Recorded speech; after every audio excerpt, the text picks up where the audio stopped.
Okay, let's unpack this.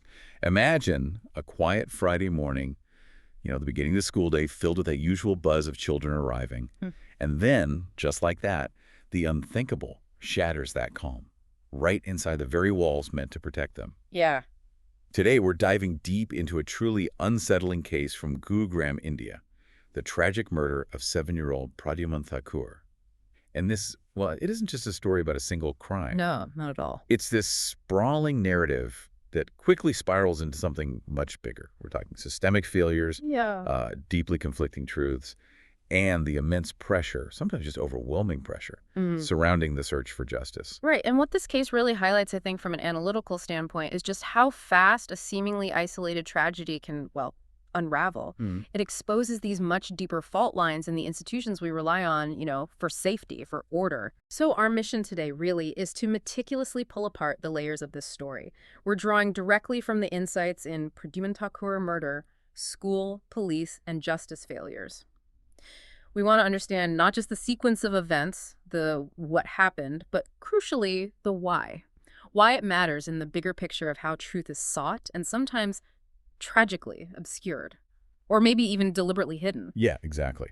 We're going to explore the granular details of this young boy's murder, the immediate, almost chaotic fallout that followed, the truly shocking twists and turns Mhm. in the investigation that came later, and the unsettling questions that even years later just stubbornly persist. Mm-mm. This deep dive goes beyond just the crime scene. We need to look at the very concept of safety in schools, the critical role of accountability, and that relentless, often frustrating search for accurate information when the first answers just don't add up. It leaves a community, really a whole nation, searching for some kind of definitive closure.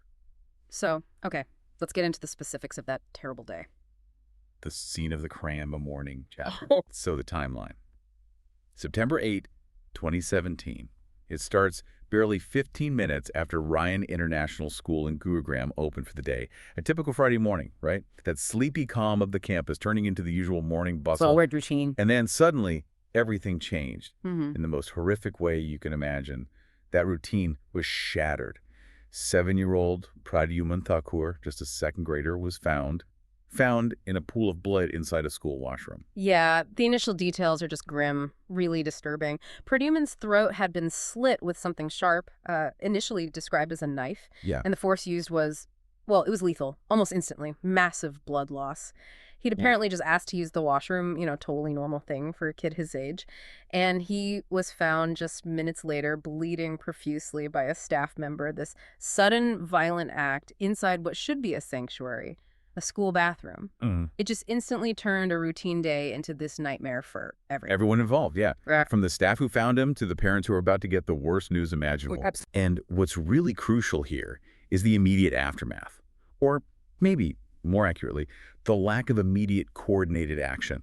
You see, the first accounts from teachers, guards, even the principal, they painted this picture of frantic, swift action. They claimed they rushed him to the hospital. Right, implying efficiency, like they had it under control. Exactly, like a rapid response in a crisis. But as the investigation started to unfold, those initial claims, they began to unravel pretty quickly, actually. You're right to flag that, because those initial accounts, they stood in really stark contrast to what came out later when things were examined more closely. If we connect this to the bigger picture, the actions taken or maybe not taken in those first critical minutes, they turned out to be profoundly consequential. Oh, so? Well, they basically set the tone for the whole convoluted investigation that followed. Detailed discrepancies started popping up, especially from CCTV footage. That footage began to contradict the official school narrative. Like what specifically? For instance, the footage suggested significant delays, real delays, in getting Pradyuman out of the school building and into transport to the hospital. There was also this palpable miscommunication among the staff, just a general atmosphere of, well, chaos, pervasive chaos, rather than any kind of organized emergency response. So not the rushed him to hospital picture they painted. Not really, no. And Pradyuman was tragically declared dead on arrival at the hospital, which strongly suggests that precious time, maybe minutes that could potentially have made a difference, might have been lost simply due to disarray, confusion, lack of a plan. Wow. It forces us to ask, what exactly happened in those critical moments between him being found and arriving at the hospital? And why were the accounts given by the school staff so, well, seemingly contradictory to the evidence that emerged later. Right. The initial handling of the scene, and of Pradyuman himself, it became this critical point of contention. It sowed these deep seeds of doubt about the school's transparency, its competence, right from the very beginning. That lack of clarity around those first moments, it just echoed throughout the entire investigation. Yeah, that initial mess, those first few minutes, it's not just some minor detail, is it? Yeah. It's hugely impactful. It didn't just complicate things. It laid down this profound foundation of mistrust. And that mistrust would just permeate every single thing that followed, setting the stage for this incredibly complex and heartbreaking case. It's hard to even imagine the level of fear and confusion that must have just engulfed that school right then. A place for learning, suddenly a scene of just unimaginable horror. The first suspect, a quick arrest, a swift confession, and immediate doubts. So what initially looked like it might be, I don't know, an open and shut case, Yes. with the police announcing a quick resolution, it just turned murky, almost suspiciously murky, really fast. Yeah, the speed was notable. Within mere hours, literally hours of finding Pradyuman's body, the Gurgaon police had a suspect in custody. And it seemed a confession to go right along with it. Convenient. Very. The accusation was swift, pointed. A school bus conductor, a man named Ashok Kumar, was arrested. The police, they didn't waste any time presenting their narrative to the media. They alleged Kumar had tried to sexually assault Pradyuman. Which was a key part of their initial motive. Right, and that upon the child's resistance, he'd brutally killed him. And to really drive this point home, Ashok was actually paraded before the media, reportedly wearing a bloody shirt. Wow, the visual. Yeah, visual detail clearly meant to solidify the police's story and maybe, quell that burgeoning public outrage with a quick, seemingly definitive answer.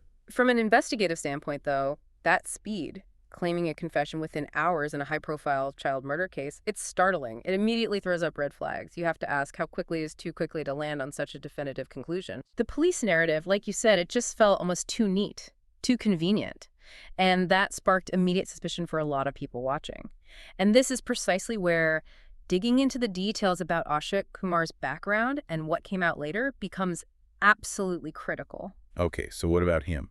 His background? Well, it quickly came out that Ashok Kumar was, just a school bus conductor. He had no prior criminal record, no history of violence, which made these accusations seem even more jarring, completely out of character to anyone who knew him or looked into his past. And his family's reaction, they didn't just accept it. No way. His family, as soon as they heard about the arrest and this supposed confession, they protested fiercely.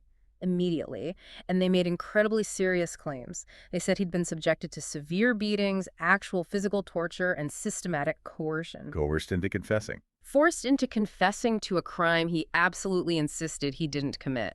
They maintained with total conviction that he'd been framed, specifically framed to shield the school administration from deeper, maybe more uncomfortable, scrutiny about their own role and potential negligence in what happened. Wow, so framing him to protect the school, that's a heavy accusation. It is, and their claims, which maybe were dismissed at first, they started gaining serious traction when the initial police story began to just fall apart under the weight of detailed forensic and medical evidence. Or rather, the lack of it. Lack of evidence. Yes. Medical reports later came out and unequivocally revealed absolutely no evidence of sexual assault on Pradyuman. None. So that blows up the initial motive. Completely dismantles a core part of the police's alleged motive.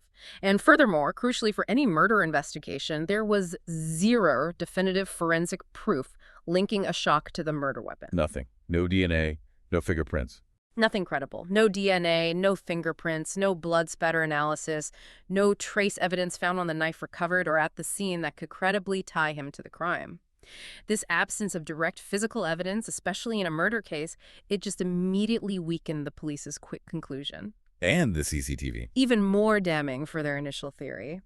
The crucial CCTV footage, which should have been the cornerstone of their case if he was involved. It didn't show Ashok Kumar anywhere near that washroom during the critical time window when the crime was believed to have happened. So he wasn't even there. The footage didn't place him there at the relevant time, so this systematic dismantling piece by agonizing piece of that initial police narrative, it just profoundly exposed how fragile, how potentially flawed that rushed conclusion was. It highlighted a major lapse in due diligence by the local police, or maybe something worse. Or perhaps, as Ashok's family claimed, a deliberate attempt to just close the case quickly, get it off the books. So the official story, the one they presented with such certainty, such public spectacle, it wasn't just full of holes. It seemed to be actively unraveling under even the slightest bit of scrutiny. Precisely.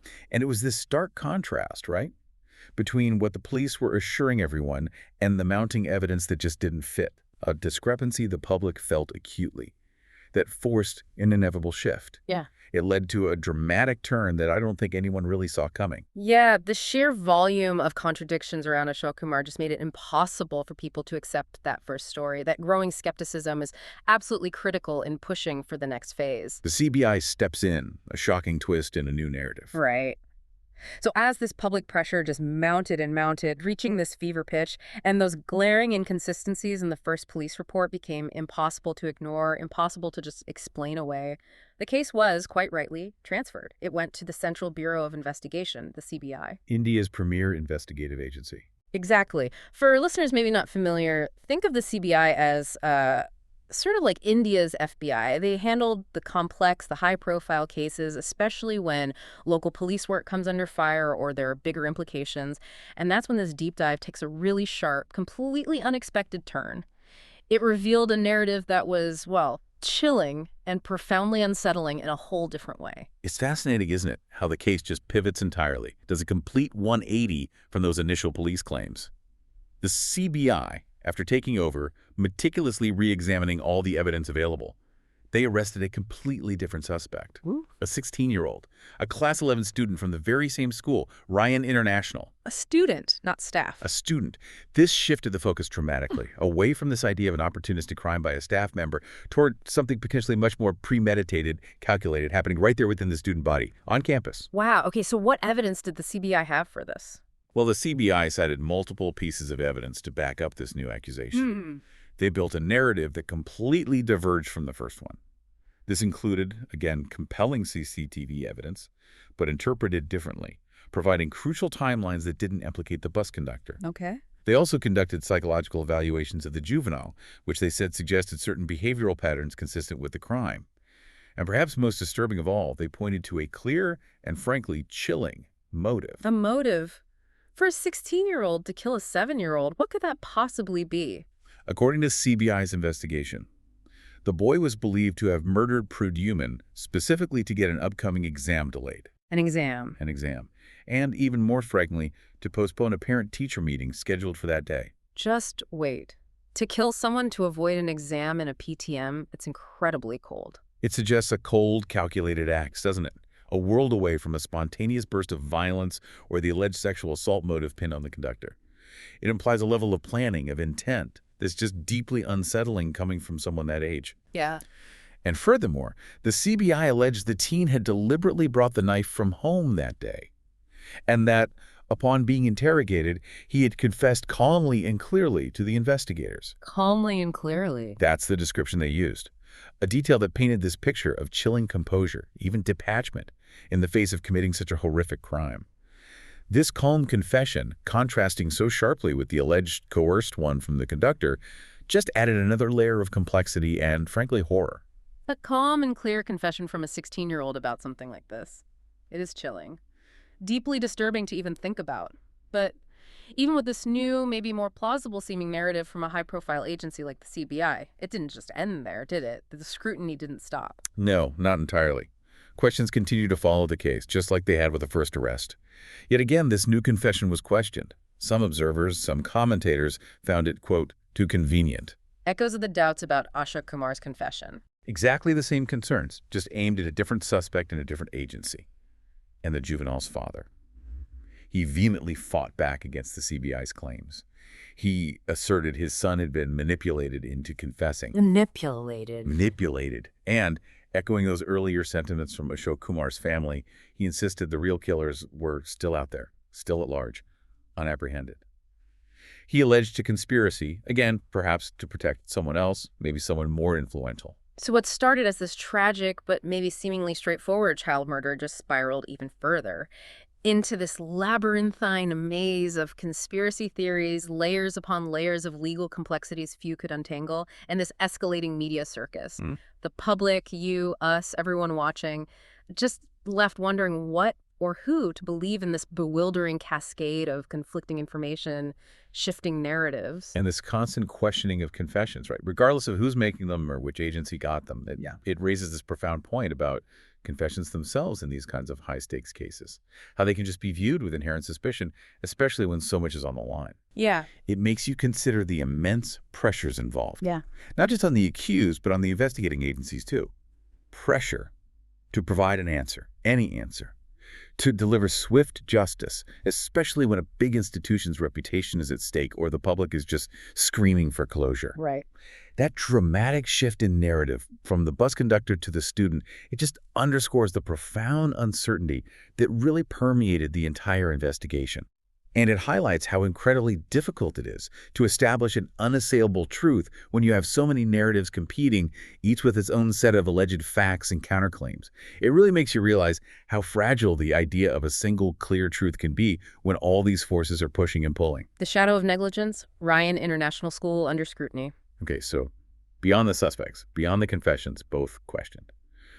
A huge part of the story, arguably a central part, really revolves around the institution itself, Right. Ryan International School. It was supposed to be a sanctuary, right? That's the expectation. But it quickly came under this intense scrutiny. And what came out? It revealed what you can only really describe as a cascade of profound security failures.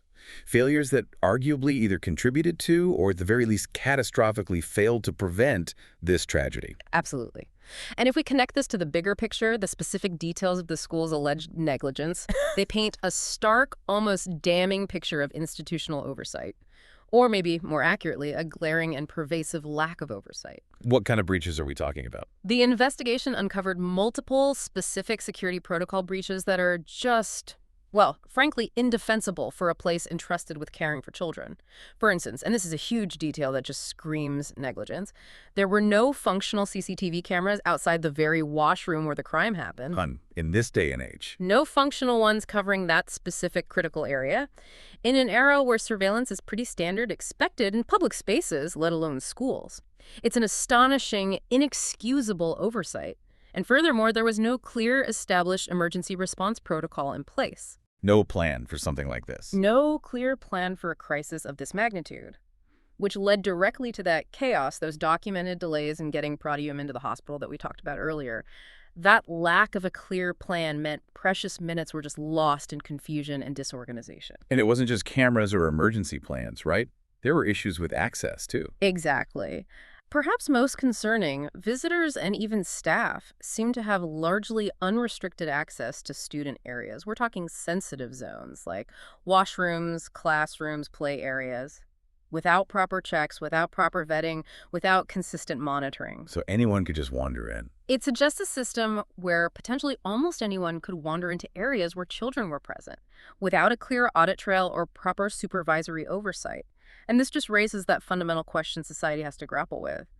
How can a school, an establishment whose core promise is child safety, overlook such basic, fundamental, absolutely critical security measures?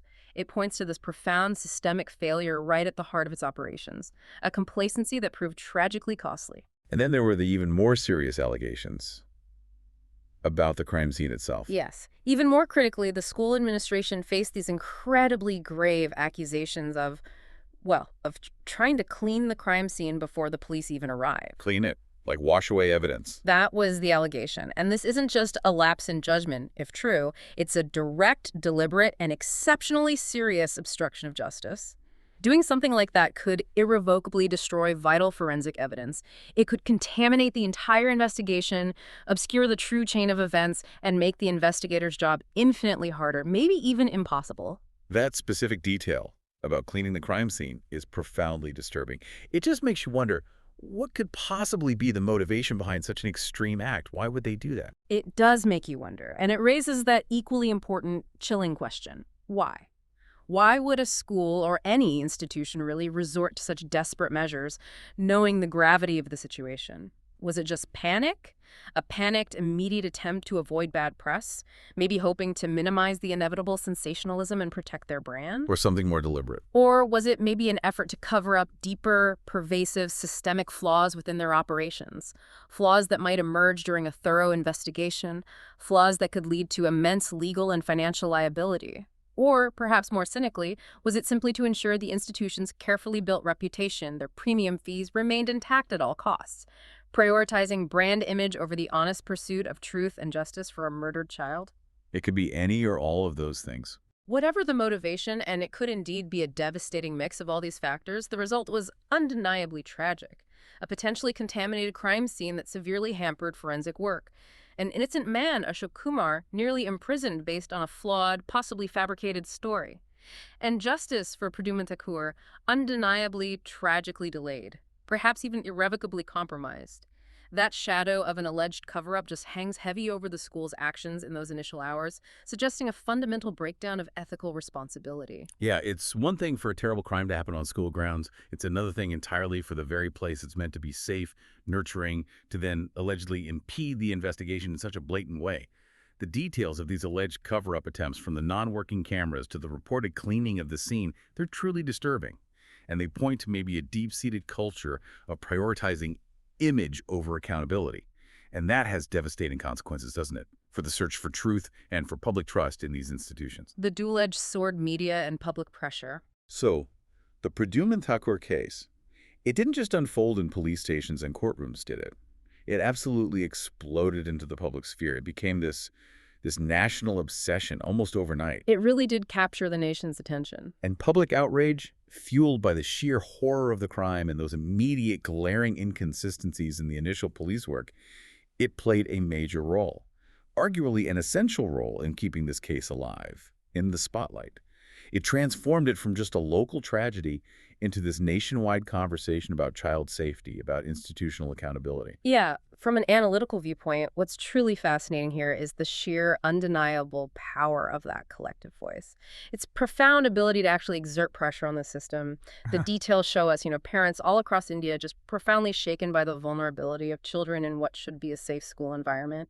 They demanded answers. With this unified, powerful voice, There were protests, right? huge protests erupted, spontaneously, ferociously, right outside the Ryan International School in Gurgaon. They escalated day by day.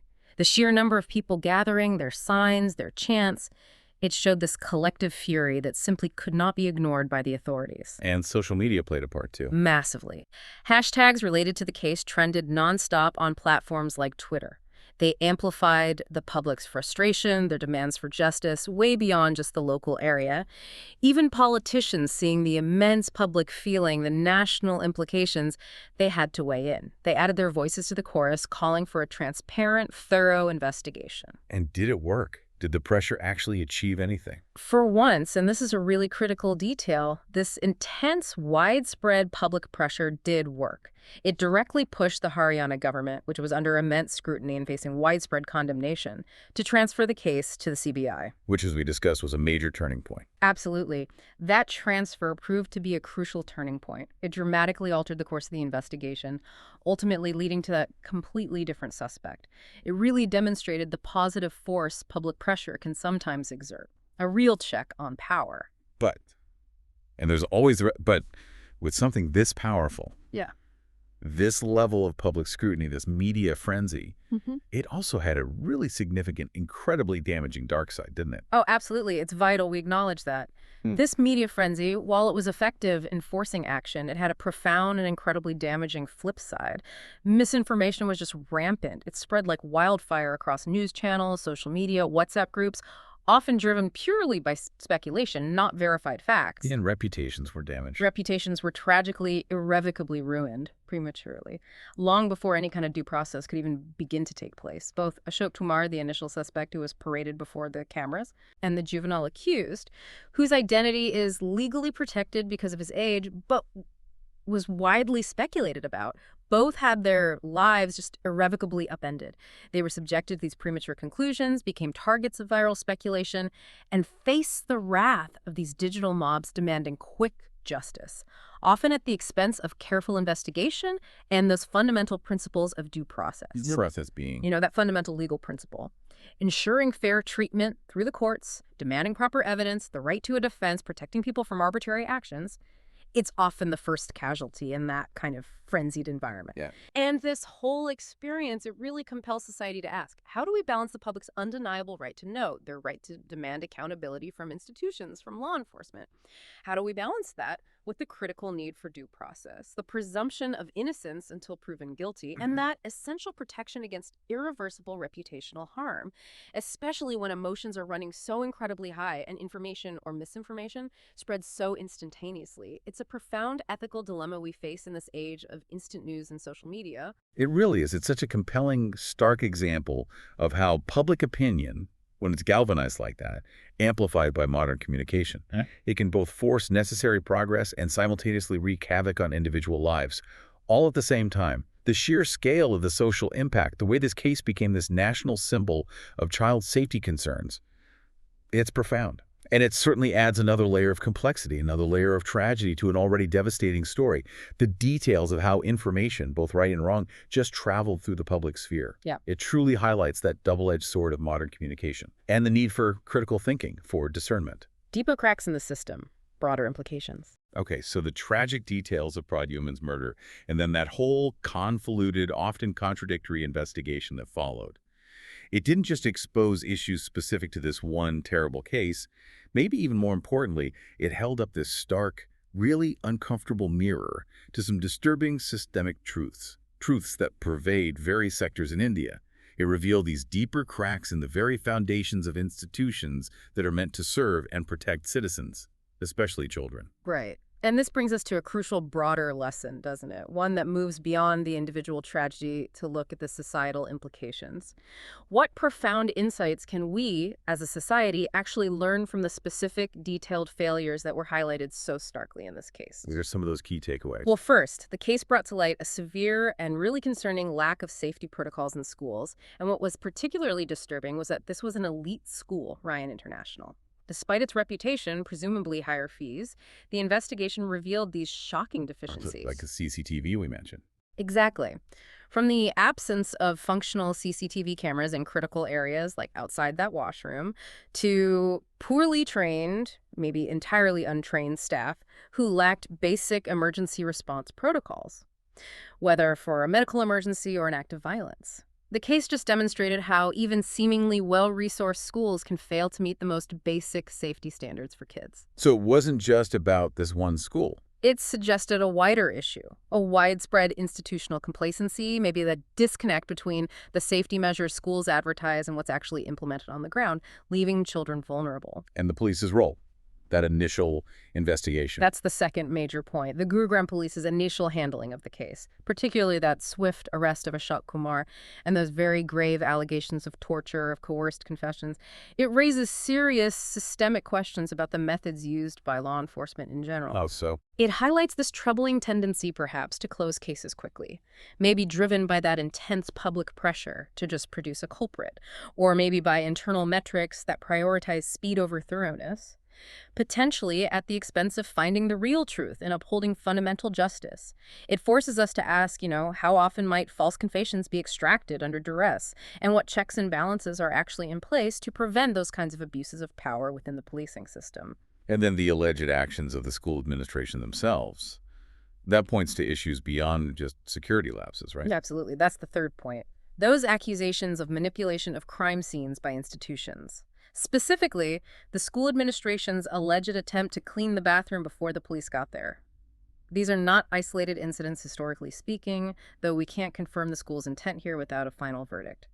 But the allegations themselves point to this growing, deeply worrying concern that private institutions, when they're faced with scandal, liability, reputational damage, they might actively interfere in investigations. Why would they do that? Well, the motivation could be to protect their brand image, avoid huge financial penalties, or simply manage public perception, rather than cooperating transparently with law enforcement. And this deliberate obstruction of justice, if it happened, it just undermines the entire investigative process. It makes it exceedingly difficult to figure out the facts and hold the actual perpetrators accountable. And finally, there's the implication if the CBI's narrative about the Class 11 student is actually correct. That points to a very different kind of systemic failure, doesn't it? One that's maybe often hidden. That's a critical observation. Fourthly, if the Class 11 student did commit the murder and his chilling motive was indeed to avoid an exam and a parent-teacher meeting, it points to immense, suffocating academic pressure on students, particularly in these highly competitive educational environments, which are quite common in India and elsewhere. But it's more than just pressure, right? Much more.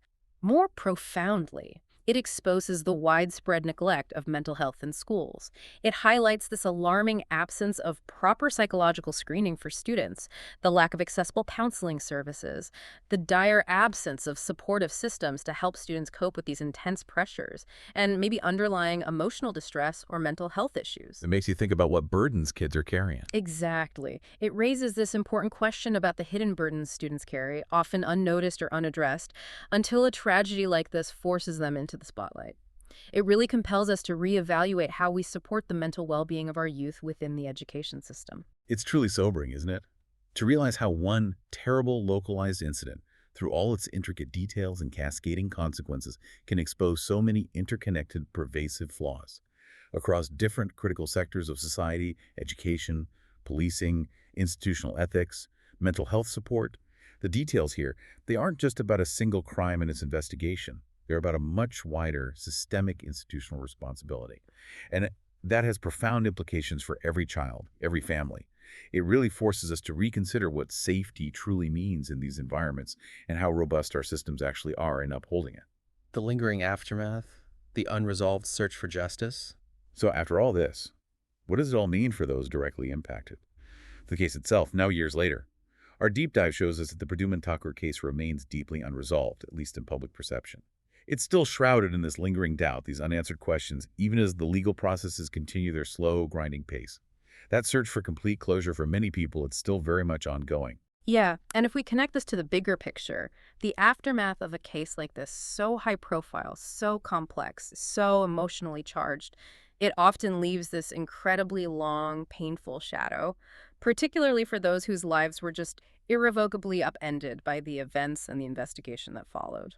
Let's talk about the accused. Where do things stand? Well, relating the status of the accused, while the CBI firmly maintains the juvenile's guilt and they've submitted a substantial body of evidence to support that: forensic reports, witness statements, the alleged confession, a significant portion of the public, and indeed many legal observers too, they continue to question whether the full, unvarnished truth has genuinely come out. Still doubts. Still persistent skepticism. It just highlights how fragile public trust becomes when narratives shift so dramatically, especially after that initial, highly publicized and clearly flawed investigation involving Ashok Kumar. And speaking of Ashok Kumar, the human cost for him must be immense. His story is just poignant and tragic.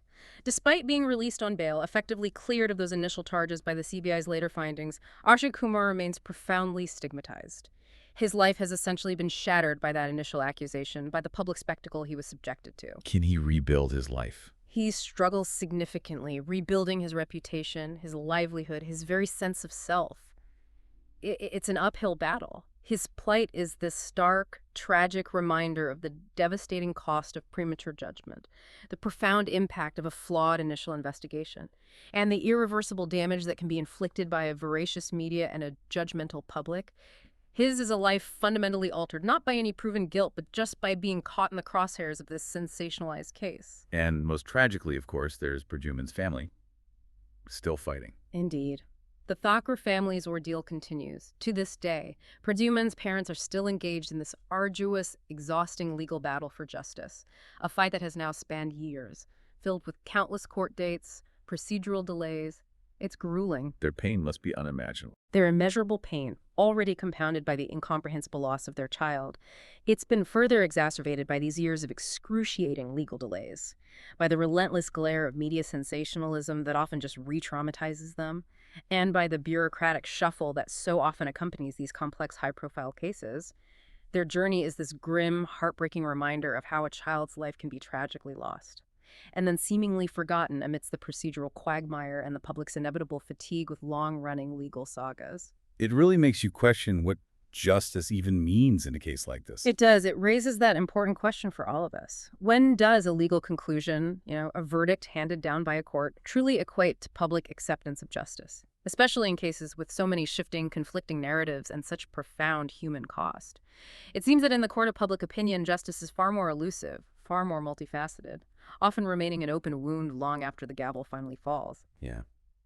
The human cost of this whole labyrinthine search for truth is just immense, undeniable, leaving families, individuals grappling with these lingering, often devastating consequences long after the headlines fade, long after the public attention moves on to the next thing. It's a testament to their incredible resilience, really, in the face of such adversity. But it's also a stark critique of a system that can inflict so much collateral damage in its pursuit of answers. Outro. So this deep dive into the Pradyuman Thakur murder case. Oh. It reveals a story far more intricate, more layered, more unsettling than any initial report could possibly have conveyed.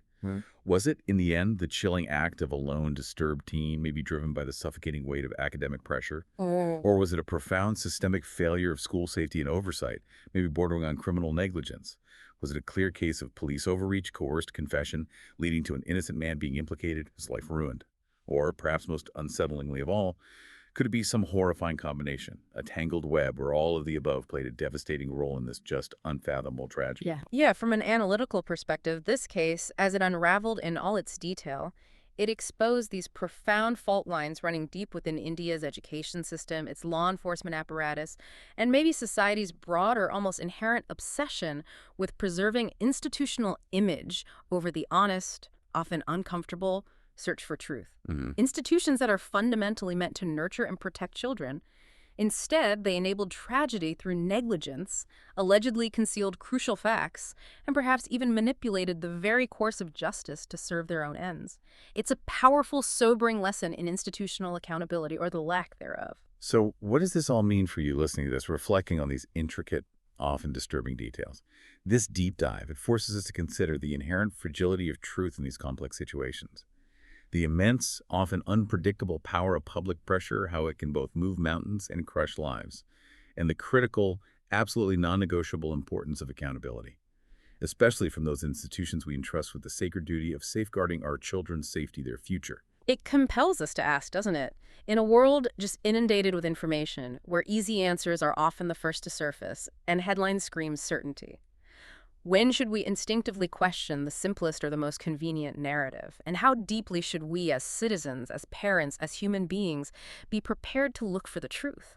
Even when that truth is profoundly uncomfortable and exposes unsettling realities about our society and its institutions. It really leaves you thinking, in that tangled, bewildering mess of alleged lies, pervasive fear, and systemic negligence, is the full, unvarnished truth of what happened to Pradyuman Thakur still waiting out there to be heard?